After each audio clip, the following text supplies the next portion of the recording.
Technology is taking over the media industry. Print is now being converted to digital. Journalism is now in the citizens' hands. Television can be viewed remotely, and social media can display it all. Hi, my name is Kristen Moore, and this is Digital Citizen News.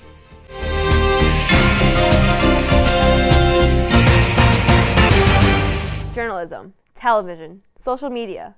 All these types of mediums have evolved over the years, both for the better, but also for the worse. We have our reporters on scene and our media expert, Professor Sid Gottlieb, to explain more on these mediums' fates.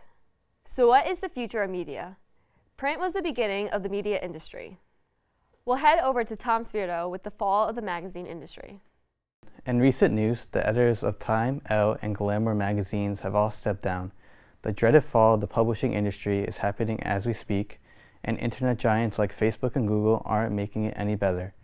Younger generations aren't selling for magazines anymore. The simplicity and convenience of reading an online article while still browsing the internet is too good to pass up for our generation. I spoke with Sacred Heart professor Sidney Gottlieb to discuss this issue. It's always hard to predict. We've seen the decline of print. I don't think it's ever going to go away. I think there'll continue to be print magazines. I think there'll even be new print magazines. I don't think that the print medium is ever going to have the dominance that it ever had before. And I think part of that may turn out to be a good thing. There's going to be lots of new, exciting publishing online, but I also think there's going to be a downside to it. I will miss the days of the old days of print. The new age of the internet and live streaming has caused many older editor-in-chiefs to resign from the once glamorous publishing gig. Time Incorporating, the leading publisher of some iconic magazines like Time and Sports Illustrated, is looking to cut over $400 million over the next 18 months. They want to shift to more of a television and online platform for its readers. Magazine publishers like People are switching to a digital platform. People TV is a show where viewers will get a weekly recap of all the celebrity and entertainment news going on, just as if they were reading People page by page. The glossy pages of a magazine are getting transformed into podcasts, videos, and live events on social media. Magazine brands are starting digitally streamed shows online just to show you the direction the publication industry is heading in. The sun is truly settling on the glossy publication business once and for all. Since the print industry is converting to digital platforms, about how much longer will the print copies be available until they totally disappear? Experts in the industry predict magazines and newspapers will last until the next decade. Wow, thanks Tom. Since the print industry is changing, that means the presentation of journalism is changing as well. We now cut to Hector Ramirez with how journalism has evolved. Journalism has always been in the hands of storytellers. Even for those that didn't think of themselves as orators of news, human beings have always been exchangers of information. For us, it's an innate need for awareness and what's going on in our personal lives, in our communities, and our world. The dramatic shift in this age of writing and sharing news started when sharing news became a business and was able to reach a mass audience. Technological advancements such as the telegraph and the printing press helped expand the press, while the development of reporting allowed writers to go out and seek news. This newfound and respected profession allowed newspapers to be a business with major newspaper organizations that will sell news to people, become a valuable commodity in society. Every passing decade came with new technological and inventive ways to reach more people, like the telegraph, photography, radio, television, and now digital media, a small branch of the omniscient entity known as the internet. We can now see situations where one can communicate with, not just to another person, but to hundreds, thousands, even millions of people. This very monumental interactivity led to normal, everyday citizens playing vital roles in live news gathering. The lines between a professional news reporter and a citizen reporter are blurring more and more now that technology allows us to record and tell news as it happens. In this sense, it's an advantage against the professional reporter, but brings out more clarity in news like never before. However, how far will media take the role of an average citizen? Nowadays, what does it mean to be a journalist? How important will citizen journalism be in the future? Vital.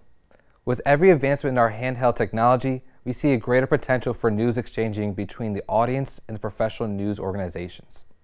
Definitely an advancement that is worth taking note of. Thanks, Hector. Journalism takes place both in print, but also through television. However, television is not the same as it used to be when it was first invented. We now go to Aubrey Quinlan to learn more about this evolution. The television set had been the center of attention in homes across the world for decades. It was placed in the living room and families would gather around every night to watch their favorite shows and live in the moment. There was a sense of togetherness and bonding which television brought.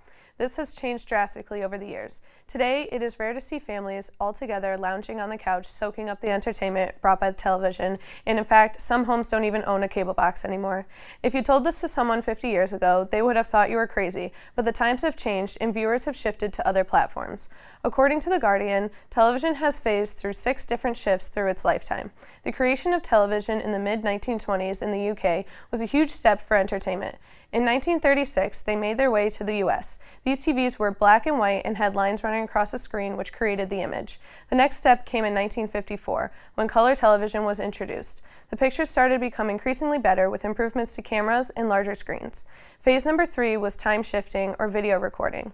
This began in the 1970s and allowed people to record their favorite show on tape and play it back whenever they wanted. Then digital television made its way to the US in 1998. This invention allowed viewers to record, stop, fast forward, and rewind their shows. This was considered the greatest thing to happen to television since color TVs. Next came the widescreen and HD televisions, which allowed for increasingly high-quality viewing. That brings us to the latest form of television, place shifting. Viewers are now able to watch TV from basically anywhere. Tablets, laptops, and cell phones allow people to stay connected to entertainment anywhere, anytime. Also, with streaming sites like Netflix and Hulu, people can binge watch their favorite shows as many times as they want, and it's always at their fingertips. Television has definitely come a long way from the black and white lines thrown across a screen, but the big question is, where will it go next? With this take on the future of television, we take a look at Professor Gottlieb's point of view. I think there's always going to be television, meaning there's going to be video presented to us on screens. I actually am excited about the new venues for television, whether it's YouTube, streaming, independent channels, Netflix, Amazon, Hulu, all those things. I think that's very exciting. I think broadcast is going to, like print, continue, but it's not going to be the dominant force that it used to be. I think streaming and on-demand television is going to be more the norm. I think, well, that is very exciting. I think also what's going to come with that, though, is a lot of, how should we say, turmoil in the transition. I think there's going to be a lot of junk, maybe even more junk than ever, but there's always been a lot of junk. I just hope that the junk doesn't overwhelm the good stuff. And when I say the good stuff, I mean the good stuff broadly defined. Television has gone through lots of transformations. I think this latest one is potentially very exciting, but let's monitor it. Let's watch it carefully. Let's turn it into the best thing that we can turn it into. It'll be interesting to see how live television will adapt to this new style of media. Thanks, Aubrey. Social media is the newest source of media. It provides a simple solution for users to access the journalist reports, watch television or news clips, and communicate with the world. We now go to Ray Carrillo with more on the climb of social media. As we all know, being in the 21st century, everything in life is just plain and simple. And it's all plain and simple, and with the click of a button.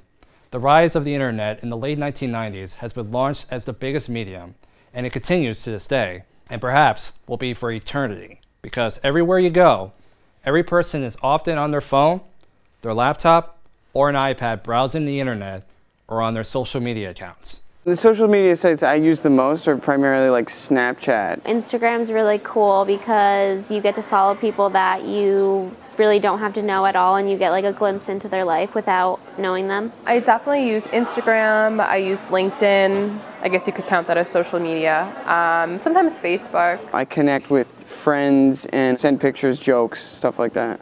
I definitely go on them a lot, quite a few times a day. Probably like 30 times an hour. Sites such as Facebook, YouTube, Twitter, Instagram, and Google have provided the ultimate trend. It gives anybody the opportunity to reach out to millions of individuals around the world with an instant connection. Mainly people who were friends of yours from many years ago, or people who live long distance. It also gives people the right to express their thoughts without any limitations. Of course, anybody must be careful with what they post because anything they say can be used against them. I feel like when I'm on social media or Facebook, like advertisements will pop up of things that I looked up the other day, or if I'm talking about something with someone, I notice that the ad is what I talked about. People will know things about you that you maybe don't want them to know, like what people comment, your friends comment, they may say something that you don't want other people knowing. So it's like pretty crazy how far along technology has come. Did you know that in 2017, the Construction Marketing Association conducted a national survey of architectural, engineering, construction professionals and asked a few questions regarding their use of social media? Such questions include, do you manage social media marketing internally or outsource? And what social networks/outlets do you employ? The results are astounding. 97% employ social media, while a rare 3% do not. As for the types of social media being used, the top 3 shown at the top of the chart right here are LinkedIn, Facebook, and Twitter. Can you elaborate briefly on the pros and cons of social media? There are many, Kristen. While social media gives you the right to post and share whatever you want and connect with thousands of people across the globe, it does the effect of whatever's on the internet. You never know who sees or watches your post, especially if you're a celebrity. Anybody can take whatever you post and use it against you, even if you tried to delete it. And that's really tough. Back to you, Kristen. It is true that social media can both change and ruin society. Thanks, Ray. That's the future of media. Many great achievements have came with the invention of media, but consequences have also come about it. Social media may be the newest way of displaying information, but we have to keep our eye out for the next trending media output. On behalf of all reporters today, thank you for watching. From Studio A at Sacred Heart University, this is Digital Citizen News.